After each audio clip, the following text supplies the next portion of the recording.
আপনারা জানেন যে আমরা আজকে আমাদের নমিনেশনটা উইথড্র করেছি।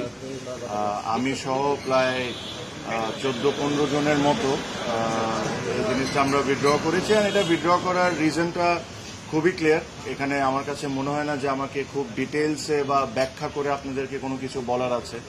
আমি শুরুর থেকে একটা কথা বলে আসছি যে ইলেকশনটা কোন দিকে যাচ্ছে বা কিভাবে হচ্ছে এই জিনিস নিয়ে আপনারা সবাই এখন ক্লিয়ার। যখন যেমন মনে হচ্ছে, যখন যা মনে হচ্ছে তখন তা করা হচ্ছে। এটা আসলে ইলেকশন না, এটা ইলেকশন না। আর ক্রিকেটের সাথে জিনিসটা কোনো দিক থেকেই মানায় না।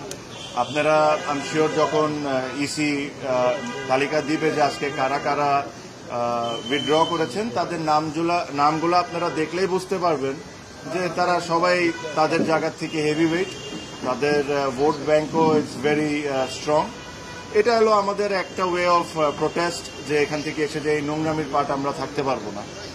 এখানে ধরেন বিভিন্ন ধরনের বিভিন্ন সময় অনেক ধরনের কথা বলা হয়েছে, but end of the day আমার কাছে মনে হয় যে এই নোংরামির সাথে আমরা কোনো দিক থেকে কোনোভাবে পার্ট রাখতে পারবো।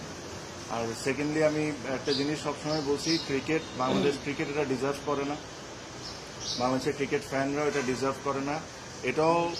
এটাও বলে রাখি, আমি জানি না কতজন স্বীকার করবেন কি করবেন না, বাট এখানে আরো অনেকেই আজকে উইথড্র করতেন। তাদেরকে বিভিন্নভাবে বিভিন্ন ওয়েতে বোঝানো হয়েছে বা চাপ সৃষ্টি করা হয়েছে, তাদেরকে করে থামানো হয়েছে। বাট এছাড়াও অনেকেই আজকে উইথড্র করতেন।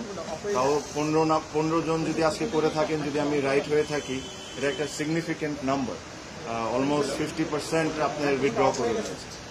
সো আমি এই বিষয়ে কোনো এক সময় ডিটেলস আপনাদের সাথে কথা বলবো যে কি হয়েছে কি হয় নাই।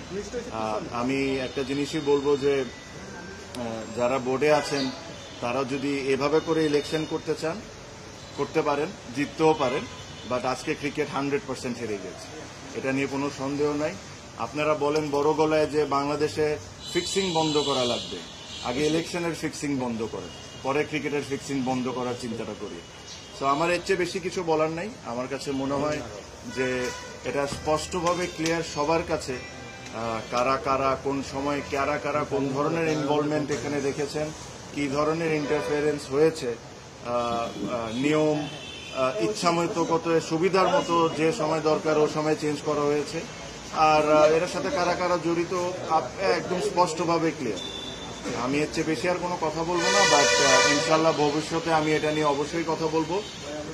আমি আমার স্পিচ এই কথাই বলে শেষ করব যে এই ইলেকশন বাংলাদেশ ক্রিকেট বোর্ডের জন্য একটা কালো দাগ হয়ে গেল। আর এই ইলেকশনের পার্টের সাথে যারা আছে এরা আই এম শিওর তারাও বুঝতে পারেন যে ইলেকশনটা কোনো দিক থেকেই এটা একটা ইলেকশন ছিল না। সো থ্যাংক ইউ আমার তরফ থেকে আমার